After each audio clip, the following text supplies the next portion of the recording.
Ser dona, artista i residir en un mitjà rural suposa una triple dificultat per a desenvolupar-se professionalment. En algunes ocasions, davant la falta de perspectiva, aquestes dones es veuen obligades a traslladar-se a zones urbanes en busca d'oportunitats, la qual cosa contribueix encara més a la despoblació i a l'escassetat de circuits artístics que puguen nodrir de manera efectiva els nuclis rurals. Per donar solucions a aquesta problemàtica va néixer Projecte d'Art, Dones Artistes Rurals, que ahir presentava la seva quarta edició emmarcada aquesta a la Vall d'Albaida. Fou al Centre del Carme Cultura Contemporània on es va donar a conèixer a les seues 12 artistes participants i els avantprojectes que han desenvolupat per al programa. Cadascú és diferent, treballem molt en l'ecologia, el respecte de les dones, en la participació ciutadana, és a dir, toquen molts temes.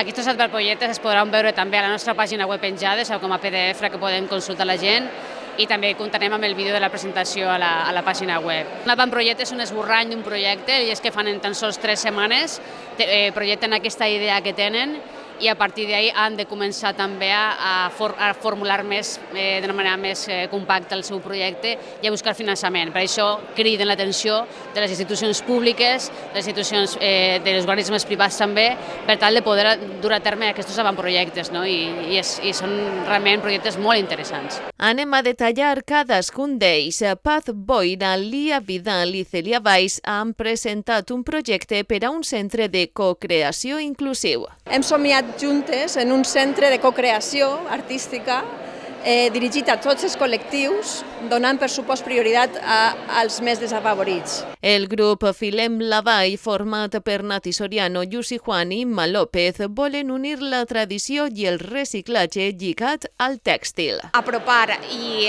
crear una obra per a la ciutadania i connectar la tradició textil amb l'art contemporani. Arrels i ales és el projecte ideat per Lucía Peiró, Georgina Mollà i Maria Canet. És un projecte d'interacció participativa en la ciutadania que el que pretén és, en primer lloc, visibilitzar a les dones artistes i a totes les dones de la Vall d'Albaida, posar en valor com la dona de la Vall d'Albaida ha sigut l'única capaç de mantenir les tradicions i els oficis a la vall.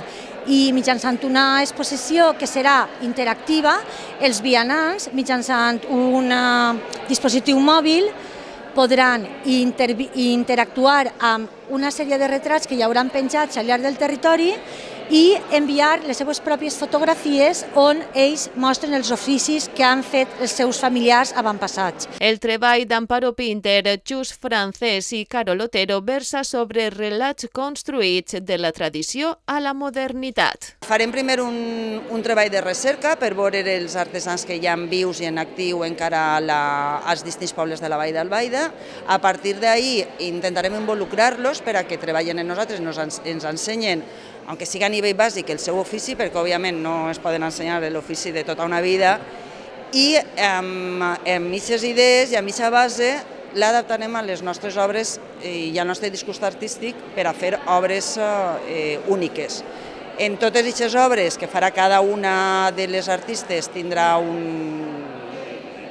treballarà en un dels artesans o artesanes, farem una exposició itinerant per tots els pobles de la Vall d'Albaida que s'acullen a fer l'exposició. Així, aquestes 12 dones artistes de la Vall d'Albaida veuran impulsat el seu desenvolupament personal i professional gràcies a Projecte d'Art, que entre altres compta amb el recolzament del Consorci de Museus de la Comunitat Valenciana, el Centre del Carme, el Ministeri de Cultura, la Xarxa Rural Nacional i l'Associació d'Artistes Visuals de la Comunitat Valenciana, que va reconèixer la tasca de d'art amb el lliurament de reconeixements 2022.